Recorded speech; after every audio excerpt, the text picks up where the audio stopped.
Bueno, buenos días a todos y todas. Agradezco, la verdad que ver el salón repleto habla de la jerarquía del tema que nos convoca. Agradezco particularmente y felicitamos en nombre de la Secretaría del municipio, tanto a la Comisión de Salud del Instituto Patria como al Sindicato de Trabajadores Municipales, a toda su comisión directiva. Por supuesto, darle la bienvenida también a quienes seguramente van a profundizar en todos los aspectos teóricos, políticos, de lo que significa la cobertura universal, y agradecer y saludar también a todos los equipos de trabajo en el ámbito de la Secretaría de Salud Pública. Yo solo algunas ideas. La verdad, ya hemos manifestado, estamos trabajando en distintos encuentros en relación a lo que significa, en este caso, el posicionamiento de la cobertura universal de salud, y que tiene una historia en relación, una historia de permanentemente seducciones por la idea de la incorporación del capital financiero y del mercado a las políticas públicas, a la gestión y al desarrollo de las políticas públicas. Fue así que en la década de los 90 se planteó en la Argentina tres conceptos fundamentales que tenían que ver con privatización, terciarización, delegación y responsabilidad del Estado. Y fue en ese contexto donde nos quedamos sin trenes en la República. Y en ese momento, cuando se hablaba del hospital de autogestión, de la descentralización hospitalaria, fue aquí, en esta ciudad, donde se decide construir la oferta pública de salud más importante que hoy tiene, o una de las más importantes que hoy tiene la Argentina, que tiene que ver con una base territorial en la que muchos de ustedes trabajan y otros en los hospitales, pero con la concepción de pensar la salud como derecho. Y esa es una diferencia fundamental que es necesario asumir, discutir y analizar la letra chica, porque cuando uno concibe las políticas sociales las puede pensar como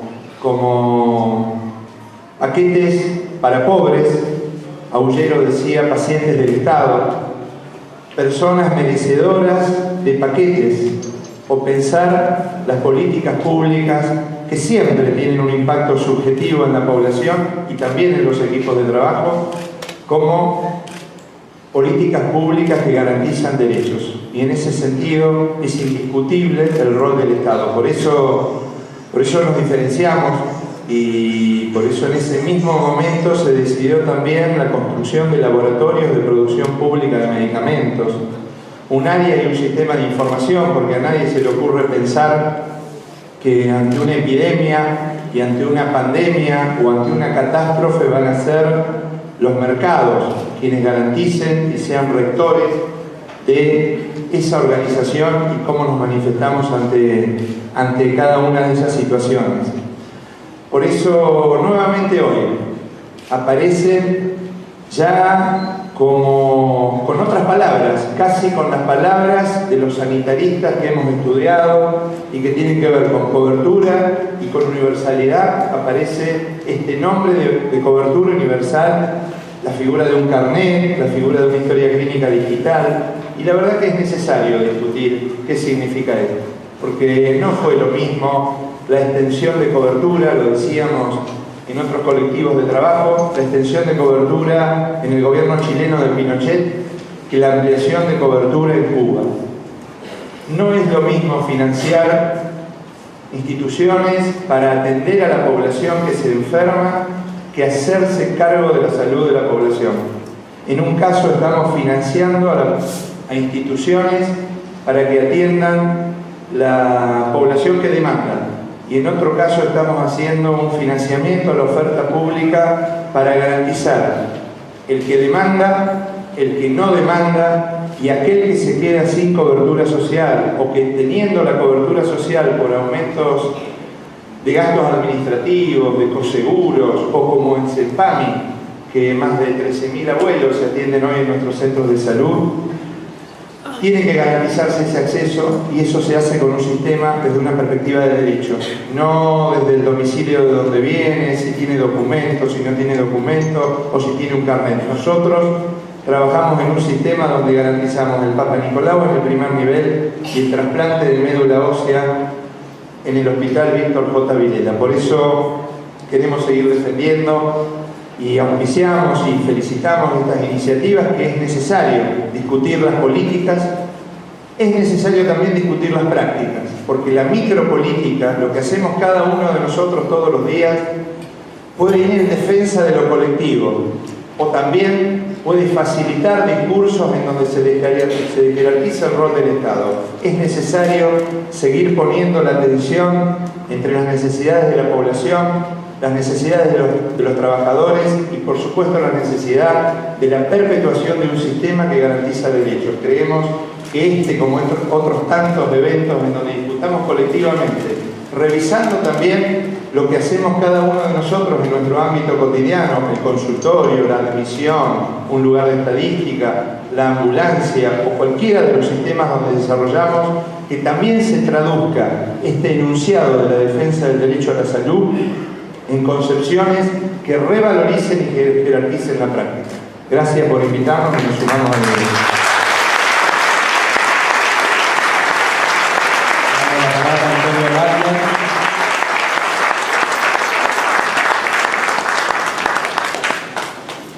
Gracias, compañeras, compañeros. Gracias por su presencia.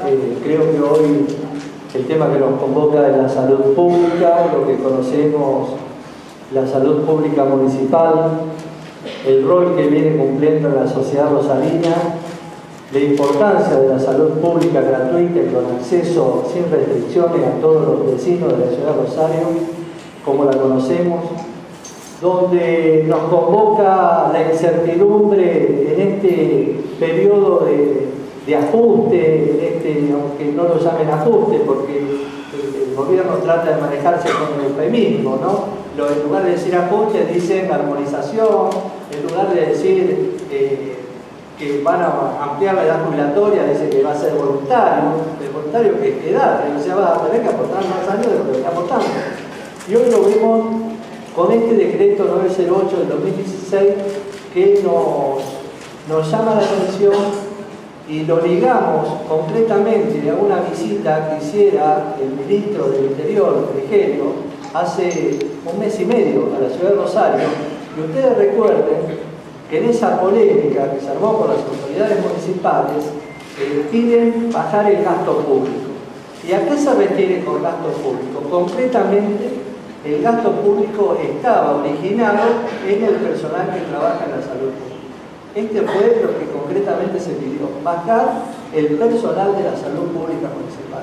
Generó una polémica, que lo dijo, que no lo dijo, que me mintió, que yo no dije tal cosa, pero en realidad cuando uno ve cómo avanza esta cobertura universal de salud, tiene que ponerse a cubierto no solamente de la prestación, del sistema, lo que decía recién Leonardo, y seguramente van a abordar los compañeros con su amplia experiencia en esta materia, sino también tenemos que preocuparnos porque es el destino de más de 5.000 trabajadores en la salud pública municipal. Y cuando vemos que hay una nueva y peligrosa avanzada de los sectores económicos tendiente a modificar un programa, tendiente a que sectores privados se hagan cargo cuando aparecen términos como seguros, de salud, cuando aparecen términos donde uno tiene que abonarse a solucionar su problema de salud, significa que ha cambiado para el gobierno el paradigma de la salud pública abierta, con una amplia normativa en función de sostener la salud pública, desde la Constitución Nacional, tratados internacionales, leyes provinciales, nacionales, decretos locales, promover y avanzar sobre la detección precoz de enfermedades, la vacunación. Hoy nos preguntamos quienes tengan que acceder a la salud pública si eso va a estar garantizado. O cambia el paradigma y en lugar de ser una oferta de salud, que es la oferta de la salud pública a la sociedad, pasa a cubrir la demanda. O sea, yo ir al hospital cuando realmente esté enfermo. Y no sé, una vez que lleguen a tabular las prestaciones, si voy a poder acceder a alguna de las prestaciones que estén tabuladas. Y esa no es la salud que queremos. No es la salud que queremos para los rosarinos, no es la salud que queremos para la provincia. Queremos una salud pública abierta, con garantía constitucional, desde el año 46 está garantizada. Entonces, cuando hablamos de cobertura universal, no, la cobertura universal está garantizada en este país desde hace más de 50 años. ¿Qué es lo que tenemos que garantizar? Al revés, tenemos que ponerlo mejor, avanzar en actividades científicas, avanzar en el manejo de laboratorio, de medicamentos, de poner al servicio de la población un sistema gratuito y de libre acceso. No estigmatizar con un carnecito de pobre quién va a poder acceder o quién no va a poder acceder a la salud. Creo que cuando uno ve que estos cambios los promueve la Organización Mundial de la Salud, el Banco Mundial, la Fundación Rockefeller, nos tiene que abrir los ojos. No precisamente estos organismos internacionales son quienes llevan adelante una actitud para promover una salud pública en función de beneficiar a la gente. Cuando uno mira de que estos organismos promueven este tipo de pseudo-privatización, aunque no le guste el término, porque no se habla de privatizaciones, porque las privatizaciones todavía en el conjunto de los argentinos está mal, suena mal, porque no nos ha ido bien con las privatizaciones. Entonces hoy se habla de otro tipo de mejorar, modernizar y todo tipo de frases tendientes a modificar una realidad. Yo digo,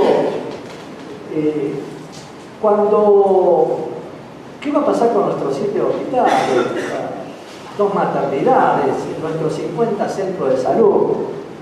¿Dónde van a estar los trabajadores? Porque también la salud pública hay que reconocerlo. Hoy funciona y hoy se le da una respuesta a todos los rosarinos, no solamente a rosarinos, tenemos hospitales que son emblemáticos, que vienen de otras provincias a atenderse en los hospitales rosarinos, pero hoy por la gran capacitación, el gran profesionalismo que tienen los trabajadores de la salud pública municipal. O sea, esto no es una cuestión de Estado, sino una cuestión también de cómo está involucrado el personal en la atención de salud. El Hospital de Niños, el Roque San Pedro, el Hospital Carrasco, el Hospital de Niños Zona Norte, el Provincial, el Centenario. Tenemos una oferta de la más variada. Entonces uno se pregunta, ¿por qué cambiar? Cuando el sistema funciona, y para nosotros no solamente funciona, sino que es una fuente de trabajo, ¿por qué cambiar? Y esto es lo que nos lleva a que hoy estemos acá, que se pueda debatir, que se pueda comentar, que cada uno dé su posición al respecto de esta cobertura universal de salud, pero también que nos abra los ojos.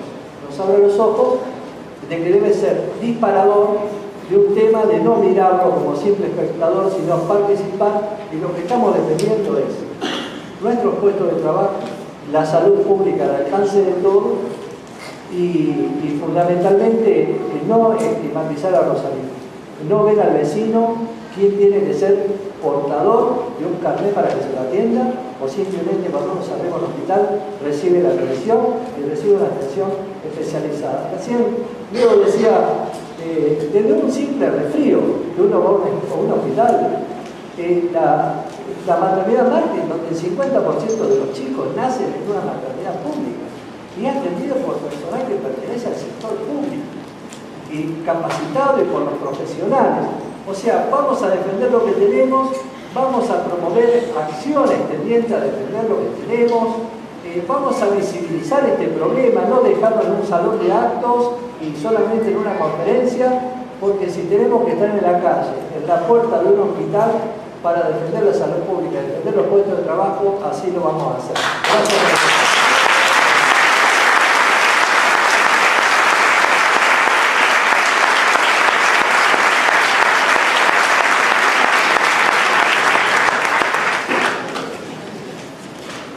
Gracias. Bueno, para mí es un gran honor y un gran placer estar acá. Me dijeron que tengo que hablar 25 minutos, no más que eso. Hay una trampa con cocodrilo. kilos abajo si me excedo.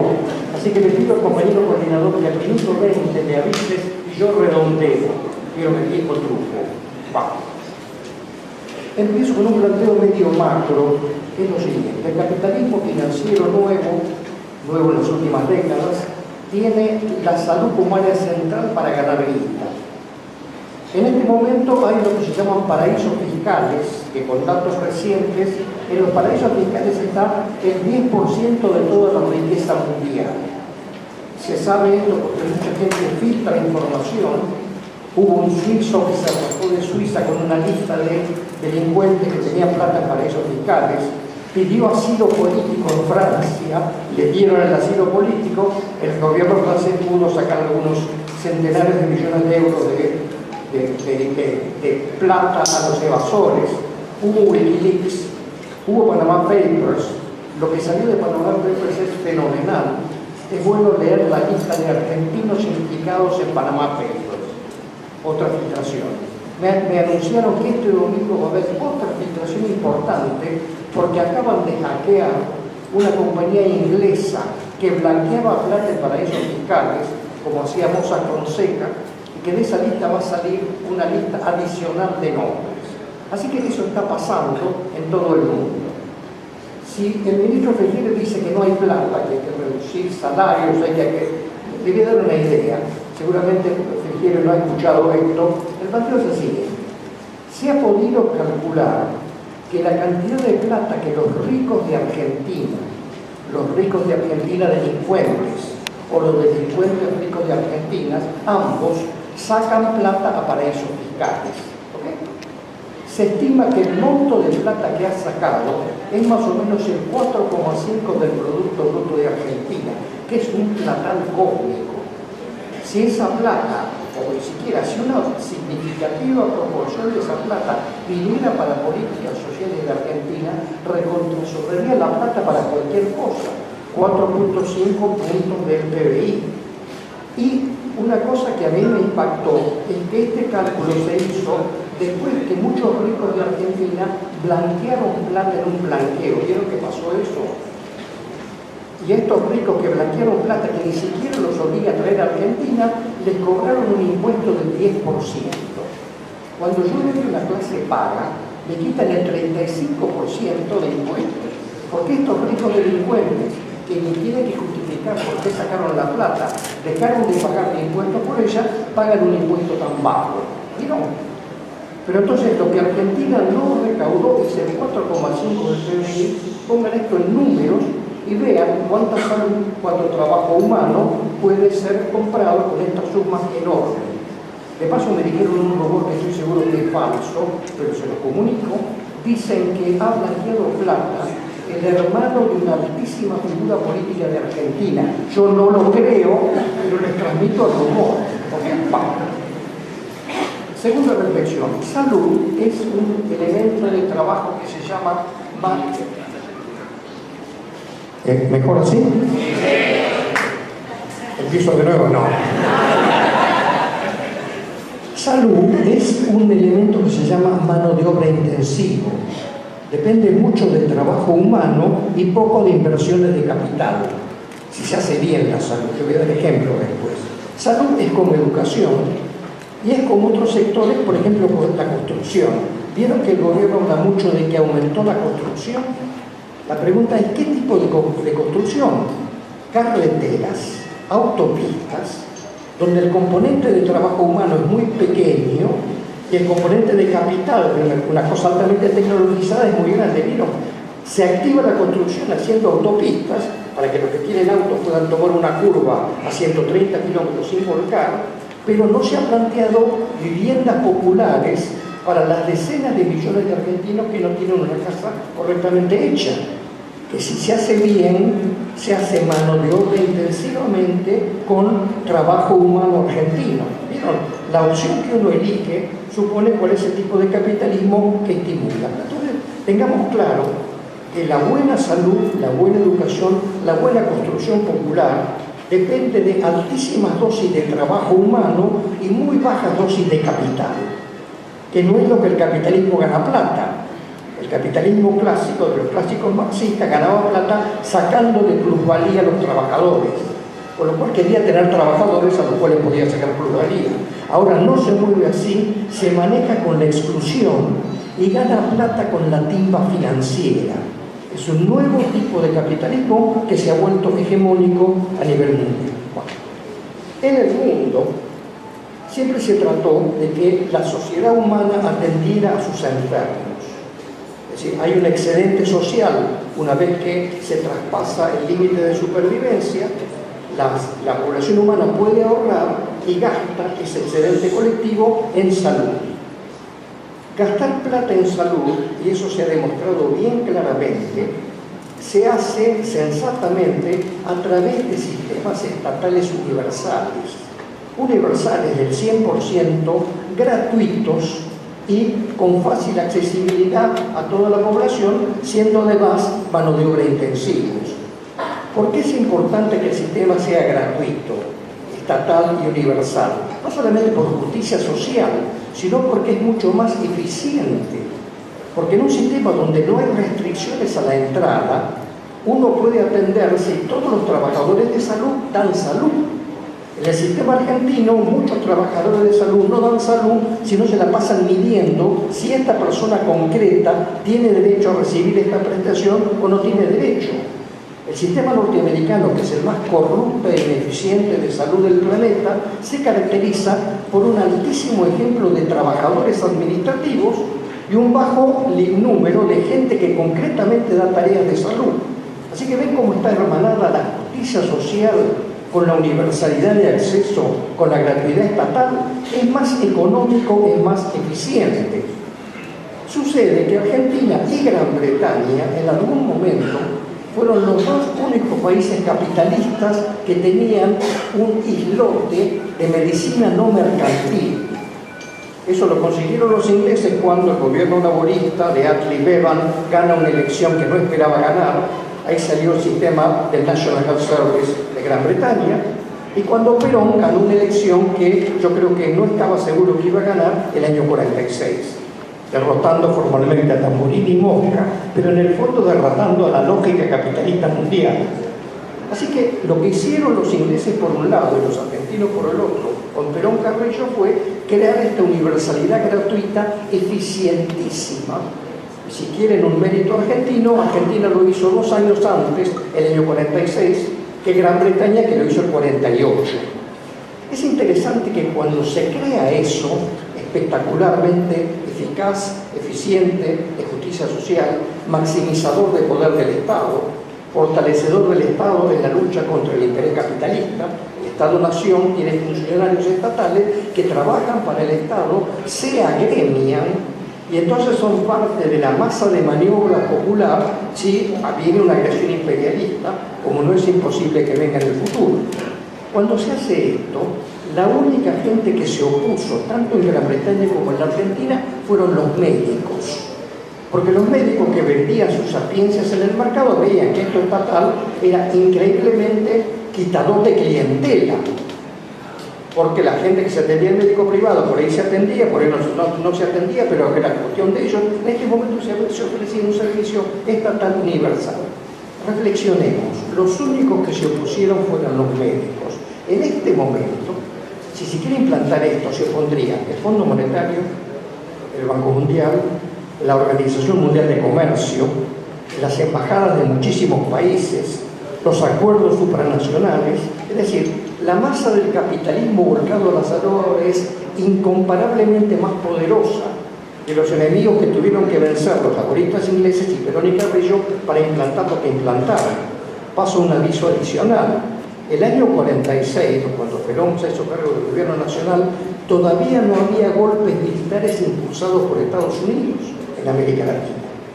El primer golpe militar impulsado por Estados Unidos en América Latina fue año 52, donde con finanzas y equipamiento y algunos mercenarios norteamericanos se volteó a Arbenz en Guatemala. 52. Después de esa intervención hubo docenas. Pero queda claro que los márgenes de maniobra que habían en los 40 han casi desaparecido o se han reducido ahora y nos van a obligar en el futuro a hacer una política de alianzas con aliados tácticos políticos que por ahí no comparten la estrategia última, pero sí pueden compartir etapas importantes en este camino de acumulación de poder. Porque se trata de la acumulación de poder. Argentina está gastando en medicamentos 3 puntos del PBI. Si tuviéramos poder, podríamos dar una mejor política de medicamentos nacional, gastando ¿qué? 0,8 del PBI con fabricación pública, comprando medicamentos estandarizados en el mercado internacional. ¿Vieron? Se trata de poder. Esta barbaridad de gastar el 3% del PBI en medicamentos es porque el Estado es débil. Peor que eso, el Estado ha sido cooptado por los CEOs, que es una etapa peor. Gran Bretaña gasta el 12% de su gasto total en salud y medicamentos, Argentina gasta el 30%. ¿Saben por qué? Porque Gran Bretaña es un país pobre y Argentina es un país rico que gasta mucha plata en medicamentos. Bueno, así que estamos ahora en una situación muy particular donde se plantea una cosa como el no sé cuánto del ministro Lemus y el ministro Rubinstein que lo reemplaza. Bueno, quiero dar algunos ejemplos de cómo funciona la salud a nivel internacional comparando lo que pasa entre países. En Estados Unidos hay un tipo que se llama Sanders, que es un senador por el estado de Vermont, frontera con Canadá, que anda diciendo, primero, que las universidades norteamericanas tienen que ser gratuitas. En Estados Unidos decir que la universidad tiene que ser gratuita, hay que tener valentía política. Y que además el Estado debe ser el organizador de un sistema de pago centralizado por el Estado, que es una lógica fenomenal. Corbyn en Gran Bretaña está diciendo algo parecido. Pareciera que el populismo peronista está invadiendo los países del norte, porque Sanders ahora es el político más popular de Estados Unidos. Se acaba de descubrir, lo leí hoy, que Hillary Clinton le cerruchó el piso en la convención del Partido Demócrata, porque la guita que tenía que haber ido para los dos candidatos fue solamente para Hillary. Ese es un chimento menor, pero que Sanders, el político más popular, empiece a decir eso, es importante en un país como Estados Unidos, donde la esperanza de vida masculina blanca está bajando debido a la crisis de los opiáceos. Hay que decirle a Patricia Bullrich que esta horrible epidemia de droga no es porque viene droga de un país tostado de piel oscura latinoamericano, sino que la propia industria del medicamento norteamericana está haciendo que la epidemia de mortalidad por sobredosis de opiáceos se esté comparando con la epidemia de SIDA de los 80, por la forma de aumento de la curva. Así que lo que dice Sanders, frontera con Canadá, dice, yo cruzo caminando a Canadá, Sanders dice, y los medicamentos cuestan la mitad en Canadá que en Estados Unidos. Ese es un ejemplo para pensar. Otro ejemplo para pensar es por qué Cuba y Estados Unidos, que son países vecinos, separados por unos pocos cientos de kilómetros de agua salada, esto lo digo en otro lado, pido disculpas si esto lo uso con demasiada frecuencia, los cubanos gastan un 13avo en dólares por el poder de compra anual por habitante año en salud. Reflexionemos en la cifra. Los norteamericanos ponen $13 y el equivalente cubano de gasto es $1, gastan un 13avo. Y Cuba, con un sistema estatal, universal, gratuito, financiado por el Estado, mano de obra intensivo, tiene más baja mortalidad que Estados Unidos y una mortalidad, una esperanza de vida al nacer ligeramente más alta. Reflexionemos, el país eficiente es Cuba, que con tan poca guita tiene tan buena epidemiología. ¿Y por qué el Banco Mundial, el Fondo Monetario y la Escuela de Economía de la Universidad de Harvard no recomiendan a Cuba como un buen modelo de salud? Porque el modelo Perón-Carrillo era un paso en ese sentido. Era una burbuja no mercantil, era un país mercantil, pero con todo lo que hicieron Perón y Carrillo, la mortalidad infantil bajó de 80 a 60 en muy pocos años y la cantidad de camas públicas se duplicó. De todo lo que he dicho, me parece que hasta ahora lo más relevante, lo digo ahora, es que si los ricos delincuentes de Argentina pagaran los impuestos que no pagaron por evadir plata a los paraísos fiscales, tendríamos 4,5 más del PBI de porcentaje. Entonces calculemos con esa suma monstruosa de dinero qué políticas sociales, qué políticas sanitarias, qué políticas educativas, qué políticas de beneficio del sufrimiento humano podemos hacer. Por ejemplo, el capitalismo ante el sufrimiento humano suele vender una pastilla que tiene un medicamento patentado. Digo patentado porque si el patente deja de tener vigencia, ya no le interesa más al capitalismo. Por eso los nuevos convenios internacionales insisten tanto en la gran duración de las patentes y pérdida de derecho del Estado-Nación de regular sus políticas internas y posibilidad de que las empresas multinacionales litiguen contra los Estados-Nación de igual a igual en tribunales que no es el Tribunal Internacional de la Haya, sino tribunales hechos ad hoc por la industria. ¿Sabían que esto está en los planes que se están haciendo a nivel nacional e internacional? Esto está pasando. Así que con estos dos ejemplos podemos pensar, no quiero hablar de Argentina, en este momento la esperanza de vida argentina es 3 años menos que la esperanza de vida cubana. Como en la Argentina hay más teléfonos celulares que en Cuba, y en Cuba hay más vida que en la Argentina, yo trato de convencer a la industria de los teléfonos celulares que hagan un esfuerzo para que los argentinos vivan estos 3 años que no viven ahora, así se pueden comprar más teléfonos celulares. ¿Les parece que se pueden convencer por eso? Bueno. Y en términos de mortalidad infantil, tener una mortalidad infantil cubana que ahora no solamente es más baja que la norteamericana, sino que es más baja que la canadiense, que era una especie de país capitalista, pero no brutal como Estados Unidos, es una cosa para tener en cuenta. Eso se puede hacer técnicamente, pero la construcción de políticas para llegar a esto es muy difícil. Los cubanos sobrevivieron a una invasión militar, a infinitas desestabilizaciones, a 50 años de bloqueo. El modelo cubano, yo siento, no se puede replicar ahora. Eso sucedió cuando Estados Unidos estaba distraída. Tenemos que pensar en otra cosa y pensar cuál es la contradicción secundaria para acumular poder político para que los argentinos puedan vivir 3 años más. ¿Me parece que es una buena bandera política para hacer esto? Queremos que los argentinos vivan más, haciendo cosas de sensatez que dan la epidemiología, las ciencias positivas, el método estadístico, el método experimental. Yo trato de no discutir demasiada ideología, sino tratar de convencer a los indecisos. Y para eso, 5 minutos, empiezo a aprender. Bien. Para eso, para convencer a los indecisos, trato de jugar cosas que tienen que ver con la ética. Por ejemplo, cómo la industria de medicamentos viola la ética, o el método experimental, cómo la industria de farmacéuticos vulnera los niveles de significación estadística para probar causalidad en los estudios de caso. ¿Vieron? Una forma, y quiero ser tremendamente cool cuando hablo, a diferencia de la emoción de Jorge Rashid, a quien admiro muchísimo. Bien, wow. ¿Qué es la CUS? La CUS tiene cosas importantísimas. Una cosa importante es que el sistema fundado por Perón y Carrillo sigue funcionando. Y pequeño detalle, más de la mitad de los partos de Argentina se hacen en el sistema de Perón y Carrillo, ni siquiera en hospitales de obras sociales, no digamos en prepagas. ¿Vieron? Porque hay cierto conocimiento intuitivo que la hotelería es mala en el subsector público, y mejorar la hotelería con una pequeñísima fracción de guita que estos ricos delincuentes no pagan sería fácil, sino que se sabe que el sistema público hay más control mutuo entre médicos, hay mejor calidad promedio de atención médica que en las obras sociales o que en las prepagas. Así que este sistema de que a través de la CUS algunas posibilidades de tener salud por definición no se pueden obtener es fundamental. Lo que pasó en Colombia.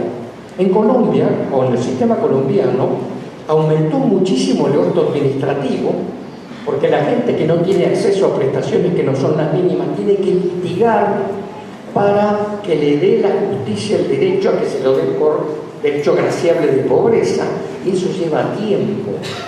Como todos sabemos, el tiempo suele matar gente en el sector salud. Así que eso de entrada se limita, así que va a aparecer una nube de sistemas de prepago para que te den más beneficios menores de acceso. Ahí se van a aprender los estudios de abogados que tienen que litigar y toda la gente que va a ofrecer seguros privados de diferente tipo. Este es el primer paso de una línea que termina en eso, que en Colombia, ¿cómo terminó? Los colombianos se mueren más y los pobres colombianos se mueren bastante más, los pobres colombianos, antes de fundar el sistema colombiano. Nada más.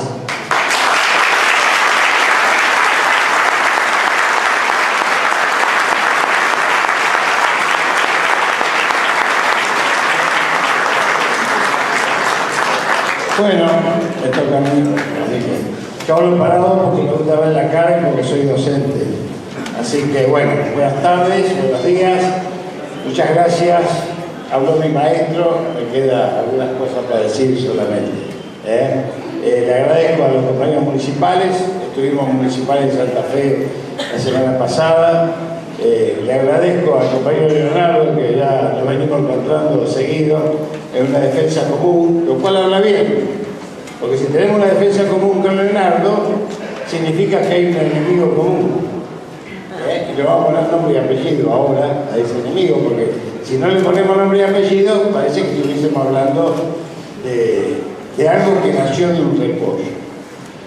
Y para empezar la charla, yo les quiero traer una breve historia, chiquita, muy chiquita, no más de 1 minuto y medio, que tiene que ver con lo que decía recién José Carlos Escudero.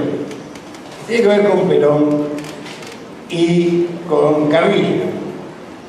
Cuando Perón le ofrece a Carrillo el Ministerio de Salud, en el año 46, donde se inaugura lo que bien dijo el compañero, desde el 46 que tenemos cobertura universal con accesibilidad a la salud. Carrillo le dice, Carrillo era negro mota, nacido en la Ñatuya, 10 de promedio en la facultad, una maravilla el tipo.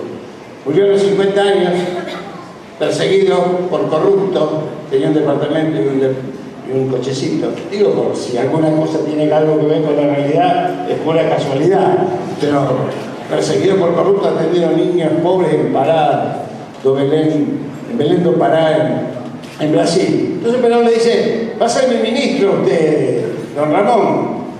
Dice, ¿cómo ministro de Salud? Si no hay Ministerio de Salud. Y Perón le dice, ¿vio don Ramón? Hay ministerio para las vacas y no hay ministerio para los hombres. ¿Se dan cuenta? Y ahora que asume el secretario, el ministro de la Sociedad Rural Argentina y nos presenta en el CUS, bueno, vamos a aquel viejo dicho de Atahualpa de las vacas gordas y los peones flacos. Así que vamos a estar por ahí.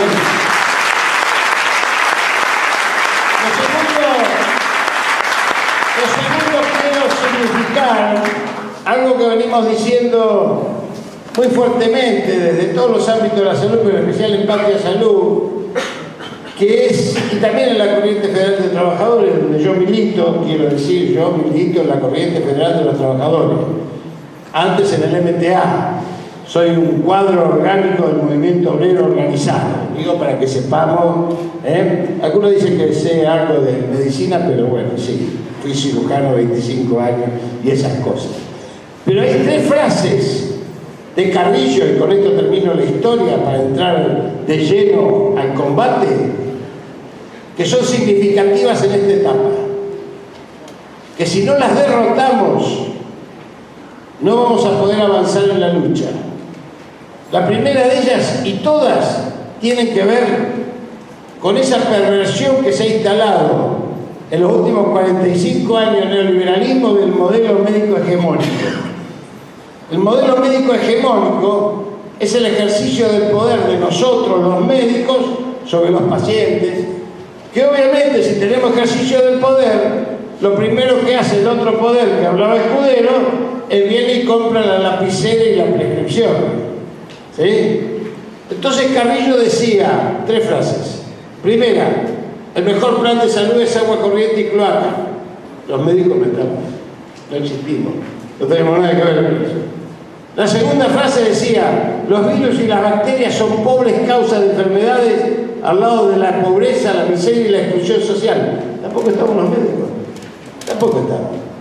Y la tercera frase que nos dejó decía, los avances científicos tecnológicos, si no están al servicio del pueblo, no sirven para nada. Tampoco estamos. ¿Se dan cuenta? Entonces la construcción del médico como eje de la prescripción, la tecnología, el único propietario de la salud, ¿sabe quién es? El pueblo argentino, es el único propietario, y los trabajadores de la salud en su conjunto, que son aquellos que sostienen el hospital público, aquellos que sostienen las obras sociales y aquellos que no preguntan a los pacientes de qué lugar son, de qué país son, de qué raza son, sino que le preguntan qué les pasa y cómo los podemos ayudar. Y esos son los trabajadores de la salud, no aquellos que le dan cuenta cómo los discriminan.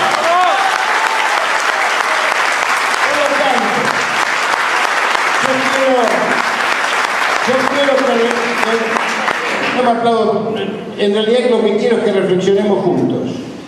Miren, los que no son tan jóvenes, esto ya lo vivimos en la década del 90. Los que somos mayores, ya lo vivimos en el 76. Y los que somos dinosaurios, como nosotros, ya lo vivimos desde antes, de Don Ganía en adelante, así que podemos hablar de una larga historia. Pero en realidad, ustedes vieron que siempre la política se mete con la deuda externa, ¿no es cierto? Todo el mundo habla de la deuda externa. Obviamente, la deuda externa, como yo hablaba con un compañero historiador recién, yo soy antiguista, eso sí quiero decirlo, con un compañero historiador, la deuda externa condiciona centralmente una de las banderas más importantes que tiene un país, que es la soberanía. Lesiona porque si ustedes ven todo, llegamos a la crisis del 2001. Pero en realidad, ese es un negocio, que es el negocio financiero. El negocio del lucro es un combo. Creo que ahora están de moda los combos con esto de la sanguchería y esas cosas. Entonces, es un combo que se llama deuda interna.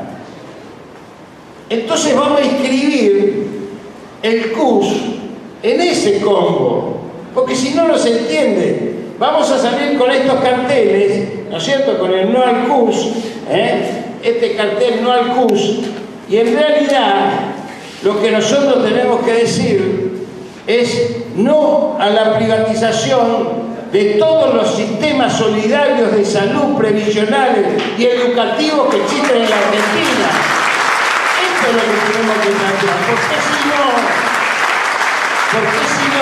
estamos siguiendo la agenda del enemigo. Y cuando digo el enemigo, estoy diciendo el enemigo neoliberalismo, del enemigo, que además mata. El neoliberalismo mata. Y cuando digo mata, cuando me hacen un reportaje, me dicen, pero doctor, es una barbaridad. Mata, y quien mata es un asesino, o no es un asesino. Es un asesino. Y yo le voy a decir 3 casos en los que mata. Con los jubilados, cuando los somete a tener que elegir. 7 millones de jubilados, de los cuales el 60%, 70% tiene la jubilación mínima. Saquemos el 50% que son jubilación y pensión o 2 jubilaciones en la casa. Lo tenemos estudiado esto. Pero llega a haber casi 2 millones de jubilados o pensionados que cobran una sola mínima. Y le hemos bajado los descuentos. Ese jubilado, pobre la gente que trabaja en PAMI, no sé si habrá trabajadores de PAMI que todos los días en la trinchera tienen que dar respuestas que no tienen. Esos trabajadores de PAMI le tienen que decir a los jubilados que no tienen medicamento o no tienen descuento. Y el jubilado tiene que elegir entre medicamento y comer. Si come, no toma el medicamento y se muere de la enfermedad. Y si compra el medicamento y no come, se muere porque se empieza a deteriorar su organismo. Es una trampa mortal. Suspendieron y mandaron a quemar las cunitas. Las cunitas que salvaron 150 vidas por año por colecho. Todos saben las mamás lo que es un colecho. Y las mandaron a quemar en esta barbarie que rememora la barbarie de la Fundación Eva Perón en su momento, cuando mandaron a quemar las frazadas, las porcelanas, porque ¿cómo van a comer el plato de porcelana? Los chicos tienen que comer, no en platos de porcelana, en platos de plata tienen que comer los hijos de los argentinos, en los mejores platos que haya, no en los peores platos de carbón, de cartón, y encima en los comedores, tienen que comer en su casa con las mejores condiciones. Entonces no pueden mandar a quemar la fruta, no pueden mandar a quemar los beneficios sociales. Pero fíjense ustedes, también mata cuando suspenden el plan remedial. Y bien decía Leonardo, acá tienen ustedes el ejemplo de dos. Yo me ocupo de la producción pública de medicamentos hace 15 años. Pusimos en marcha varios laboratorios. Pero lo que quiero decirles es que en el 2001, cuando hubo la crisis, cuando vino la crisis, los que se acuerdan, saben que si todos decimos la crisis del 2001, ¿cuánta gente mató? 34 personas. 36, ese era el número, en la represión. La industria farmacéutica que habíamos defendido de las patentes se retiró del hospital público por falta de garantías de pago del Estado, la misma que habíamos defendido, Silfa, con nombre y apellido, la Silfa, aquella que se inició con Carrillo y con el Emesta en el año 46-48, empresa de medicamentos estatales de la cual surge Silfa después, porque es la tecnología que inicia siempre el Estado, da el puntapié inicial. Hoy tenemos 6,5 millones de enfermos de enfermedades crónicas no transmisibles. Supongamos que en el 2001 tendríamos 5 millones. Se quedaron sin medicamentos 6 meses. Tuvimos que salir a producir. Incluso si hay bioquímico, farmacéutico, acá me darán la razón, tuvimos que salir a producir, no siempre en las mejores condiciones para que tenga una metformina un diabético o para que tenga un atenolol un hipertenso. ¿Cuántos se nos murieron? No lo sabemos. Pero ¿cuántos se deterioraron? ¿Cuántos llegaron a la amputación? ¿Cuántos se quedaron ciegos? ¿Cuántos hicieron un accidente cerebrovascular? El neoliberalismo mata, compañeros, mata y es el enemigo y hay que combatirlo, y yo no le creo nada porque nos ponen siempre un árbol adelante para que no veamos el bosque, como lo pusieron en la reforma laboral, diciendo que esta que están proponiendo, que le dan 15, nos dan 15 días, a mí ya no, porque estoy viejo, ya estoy retirado, 15 días por la paternidad, pero detrás de la paternidad te dejan sin vacaciones, sin horas extras, te hacen bolsa de salario, te dejan sin vida, porque no podés planificar tu vida, porque ni siquiera manejás tu horario. Entonces siempre ponen el árbol adelante, siempre, y en el CUS también, el nombre precioso, cobertura universal de salud, como fue la reparación histórica. ¿Qué más queremos que la reparación histórica? Los que estamos jubilados, yo debo agradecerle al señor presidente de la Nación, mi reparación histórica fue de 40 pesos por mes, y estoy realmente agradecido, mis 10 nietos gozan de ese beneficio, así que estamos totalmente agradecidos. La reparación histórica tocó a los altos salarios, no tocó a los bajos, no tocó al 70% de jubilaciones mínimas, tocó a 600 a 700.000 jubilados sobre 7,5 millones. Y ahora nos proponen una reforma previsional porque necesitan ahorrar 100.000 millones de pesos. Yo les voy a explicar esto porque se engancha con el CUS. ¿Cómo lo hacen? Miren, cuando discutimos en el Congreso la reforma previsional, la anterior, la que logramos después de quitar del medio ese vergonzoso saqueo de las AFJP, porque en los 90 era avanzar sobre los sindicatos, obras sociales, desregular, sacarle la recaudación, bajarle la recaudación, bajar los aportes patronales, y después venían por las AFJP. Y ustedes saben que el sistema solidario tiene 3 patas, no se olviden nunca. Porque cuando vean que se cae alguna de las patas, es porque entra el lucro. El que más gana por el que menos gana. El más sano por el más enfermo y el más joven por el más viejo. Son las 3 patas.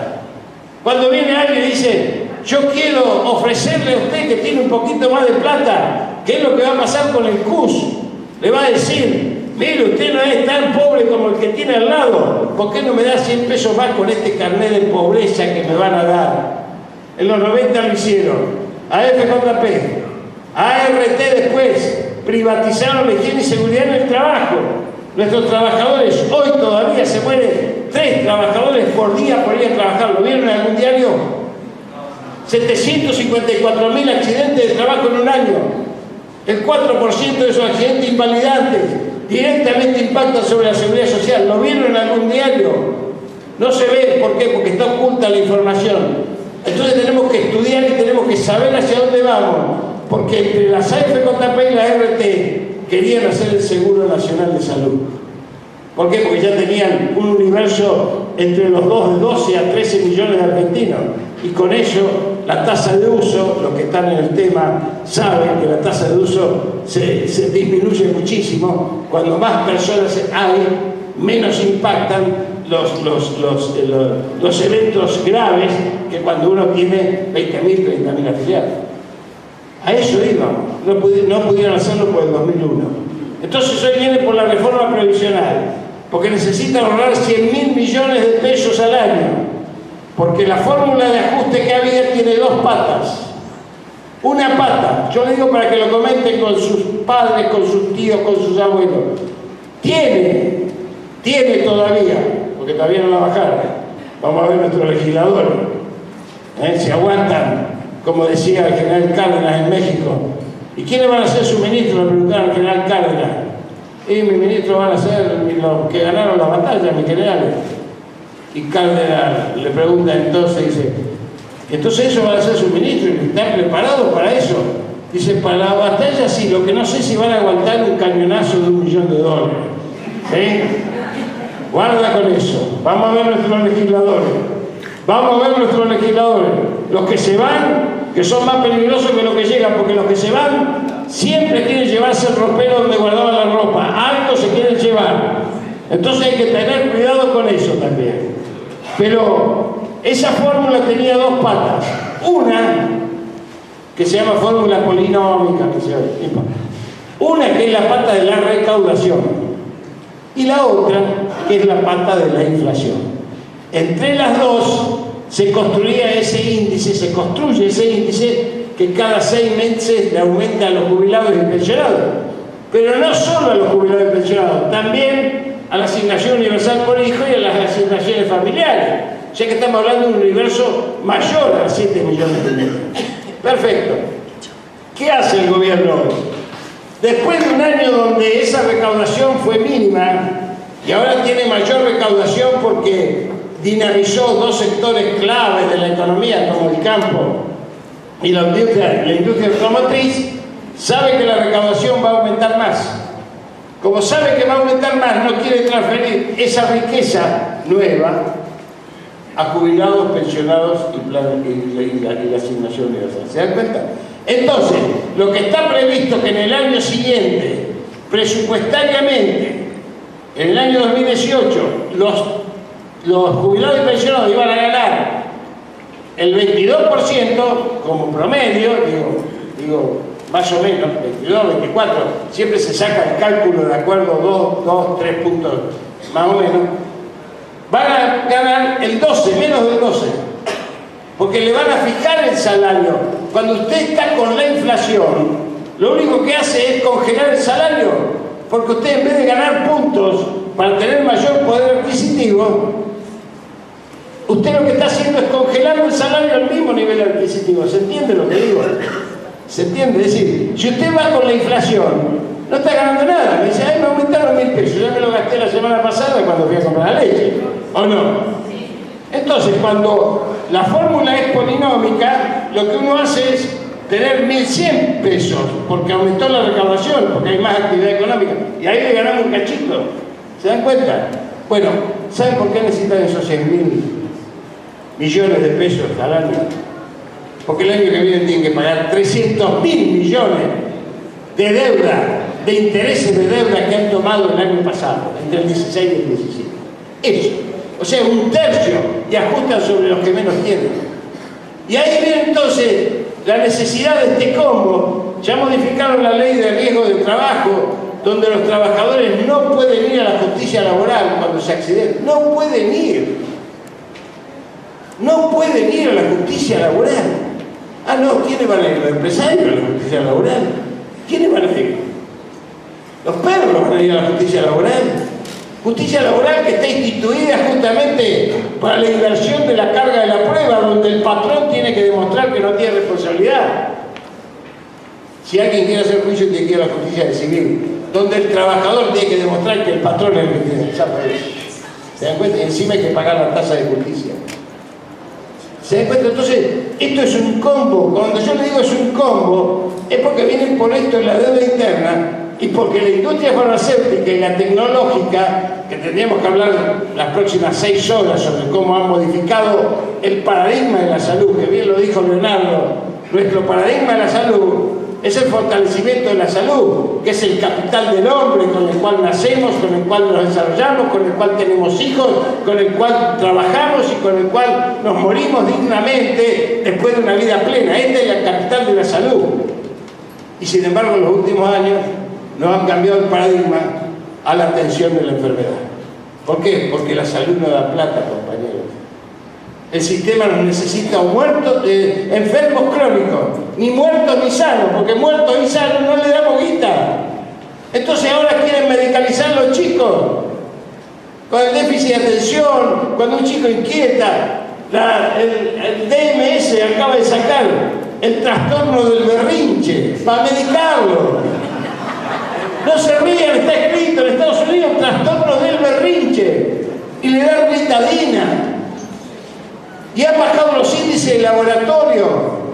Cuando Escudero y yo nos recibimos, hace 18 siglos aproximadamente, cuando nos recibimos Escudero y yo, el índice para empezar a sospechar una diabetes era entre 180 y 220, ¿o no? ¿Te acordás? ¿No te acordás? Me está claudicando la memoria. Bueno, a todos nos pasa, digamos, así que cuando no nos llega. Bueno, hoy con uno de glucemia te meten la metformina. O sea que yo vení con 25 años con uno de... ¿Quién bajó los índices del laboratorio? ¿Cambiaron?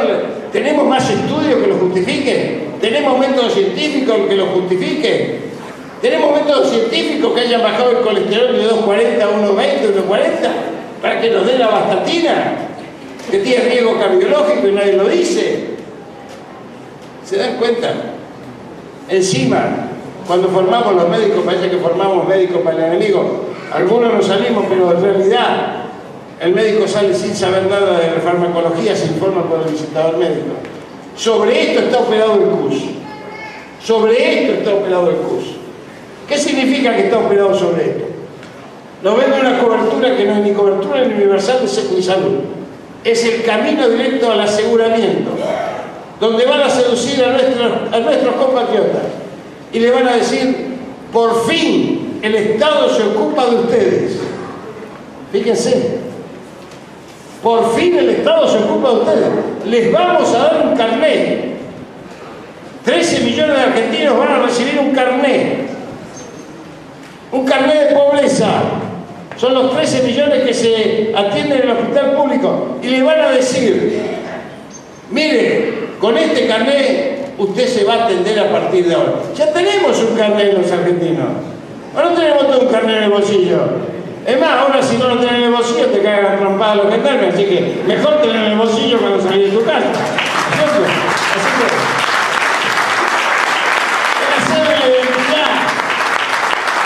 carnet. Entonces, le van a dar ese carnet. ¿Qué va a suceder? Va a ir el paciente día de mañana, porque además hay que ir al médico, ¿vio? O hay que estar medicado. La vida se ha transformado en la medicalización. ¿O acaso no le decimos a nuestro hijo adolescente, no te fumes un porrito cuando estás saliendo a la noche? Y mientras le dice eso, la mamá se toma una pastilla para dormir y otra para despertarse mejor, ¿o no? El papá se toma la azul, la roja, la violeta, la que le venga a mano. Y encima le damos un yogur para que vaya de cuerpo. Muchachos, dejémonos de joder. Alguien nos cambió la cultura. Alguien nos puso que para vivir necesitamos la industria farmacéutica. Esto lo tenemos que derrotar. Estos datos que decía Escudero, los tenemos en datos duros. El 32% de la inversión de salud se la lleva el medicamento. Ningún país del mundo gasta más del 15%. Fíjense ustedes, estamos gastando el doble. La publicidad nos dice que tenemos que medicar. No tenés ganas de ir a trabajar tomando la pucha. ¿Quién tiene ganas todos los días de ir a trabajar? Encima le tengo que gastar aquí con los medicamentos. Entonces va a agarrar el carnet, va a ir a la ventanilla, le va a decir, necesito un turno para el cardiólogo. Bueno, tiene un turno para febrero. No, pero mire que... Bueno, ¿le duele? Mucho no me sigue para febrero, entonces. Bueno, ¿tiene mucho apuro? Sí, tengo apuro. Bueno, vaya acá a la vuelta que está la clínica del doctor Pureta, que lo va a atender igual. Vaya con el carnet que lo va a atender. Empezamos a derivar los recursos del hospital público hacia los prestadores privados. Lo van a atender. Y el día de mañana, cuando empiecen a atender las curetas que tenemos dando vuelta, van a decir, ¿vieron que tanta gente no necesitamos en el hospital? Si no hay tanto trabajo, hay menos trabajo. Lo segundo que vamos a hacer, le van a decir, va a venir José Swiss Medical, o José Galeno, y le va a decir, ¿tiene un carnecito usted? Sí, pero mire, usted no es tan pobre, usted no puede poner 100 pesitos. Mire, por 100 pesitos le damos habitación doble. Ah, sí, qué bien. Y si tiene 200 le puedo ofrecer algo. ¿Y qué me ofrece? Y una tomografía axial computada más por año. Muy bien. Y si pongo 300 y le pongo una enfermera alemana, qué sé yo. Algo le van a decir con tal de que pueda sacarle guita de bolsillo. Encima le suspendieron el plan remedial y encima va a tener que pagar el 40% de los medicamentos aún de los enfermos crónicos. Esto, 5 minutos me dicen. Después votamos y vemos. Entonces, esto viene a cuento de que este carnet se transforma en una herramienta de modificación cultural. No es menor esto, es una herramienta de la política esencial. ¿Por qué? Porque el enemigo juega sobre las expectativas y la gente va a decir, tengo un carnet. Yo les pido a aquellos que googlean, ustedes los más jóvenes, todos, casi todos, nosotros, casi todos. Bueno, yo les pido a los que googlean que se metan en el plan de salud de Colombia, le decía José Carlos. Que se metan. Y si es posible, anótenlo, métanse en un epidemiólogo de los más importantes que tiene América Latina, que se llama Mario Hernández, nuestro compañero colombiano, donde explica cuál fue el deterioro del sector público hospitalario en los últimos 20 años de aplicación del CUS, en donde Pilar Córdoba, la conocen, la senadora que estuvo varias veces por acá, me dijo a mí, el CUS mató más gente que la guerra con la FARC. Esta es la situación hoy. Se han judicializado absolutamente las prestaciones médico-quirúrgicas. Se han judicializado las prestaciones de diagnóstico por imágenes. Hay que ir a un abogado, un juez, para que le autoricen por una cautelar una operación de apéndice. Métanse en el CUS de allá. Esto viene de la Organización Mundial de la Salud, viene del Banco Mundial, está escrito. Lo que quieren es la privatización de los servicios. Porque donde aparece la palabra seguro, aparece el lucro. O cuando ustedes tienen un rayón en el coche y va el asegurador y dice, ah, sí, te pago enseguida, esperá, traje cambio chico. No, ¿con quién iba? ¿Dónde iba? ¿Dónde dejaste el coche? ¿Qué chupaste? ¿La noche anterior que comiste? ¿Te diste la vacuna antivirólica? Con tal de no pagarte cualquier cosa. Lo mismo pasa con los seguros. ¿O no lo vemos con la RT? Donde se rechaza todas las patologías columnarias, donde se rechazan todas las patologías herniarias, donde se rechazan todas las patologías vasculares periféricas. Lo estamos viendo. Lo estamos viendo porque ¿saben cuánto recaudan las RT por mes? Entre 6.000 y 7.000 millones de mangos por mes. ¿Tenían esa cifra? Eso es lo que recaudan. Miren lo que podríamos hacer si eso lo manejase el Estado. Por eso la discusión, y con esto voy terminando, compañero coordinador. La discusión, entonces, compañeros, son 2 o 3 ejes. El primero de ellos, los trabajadores discutimos derechos. No discutimos ni tarifa, no discutimos instrumentos, no discutimos herramientas. A mí me atienden, carajo, porque yo soy un ser humano y me tienen que atender y me tienen que dar lo que yo necesito, porque esta es la Constitución Nacional que nos protege y sobre la cual estamos asentados. Entonces, primer tema, no discutimos instrumentos, discutimos derechos. Derechos. Y si me dicen a mí que yo tengo una resonancia magnética nuclear cada 18 meses, me están cercenando un derecho, porque a lo mejor tengo un glioma de cerebro que tengo que controlarlo cada 3 meses y voy a tener que pagarlo. Segundo tema, la salud es un tema inelástico. ¿Por qué le llamamos inelástico? Porque si a usted le falta dinero, puede dejar de ir a la cancha. No sé, no me meto en este quilombo acá de Rosario, no me meto en qué camiseta. Puede dejar de ir a la cancha, puede dejar de ir al teatro, pero no puede dejar de atender su salud. El 43% de los nuevos pobres en Estados Unidos son crisis familiares de quiebra por una enfermedad dramática. Y es el sistema que describía también Escudero. Entonces, los derechos, el tema de que es inelástico, o lo cual implica que cualquier cosa que le impongan la va a tener que cumplir el paciente. Va a vender la heladera, va a vender el televisor, va a vender cualquier cosa si uno de los chicos está enfermo. Y el tercer tema, que me parece no menor, que esto hay que militarlo todos los días en el sindicato. Hay que militarlo con aquellos que no piensan como nosotros. Tenemos que convencer con alegría, tenemos que convencer con mucha prudencia. Hay mucha gente que vota con ilusión a estos mismos que los están degollando. No tenemos que ir a apretarlos en el pudor, tenemos que ir a convencerlos de que el camino es otro, porque en realidad solo la militancia gremial, la militancia social, la militancia política, resignificar nuestras vidas por una causa mayor es lo que nos puede permitir frenar a estas políticas que lo único que traen es más dolor al pueblo argentino y menos patria cada día, y además ponen en sumo riesgo a la democracia que tanto nos costó a los argentinos construir. Por eso, con mucha humildad, sin rencor, tenemos que aproximarnos a aquel que no nos cree. El que nos dice se robaron todo, que lo devuelvan. Está bien, que lo devuelvan, que lo juzgue la justicia. Nosotros vamos a ver hacia dónde vamos. Porque en realidad, estos son las muletillas siempre del poder, como nos describía Jauretche. Siempre la muletilla del poder. Si no nos entiende, lo mismo está pasando con Lula, está pasando con Dilma, está pasando en Ecuador con Lenín Moreno, está pasando en cada lugar. ¿No le parece sospechoso?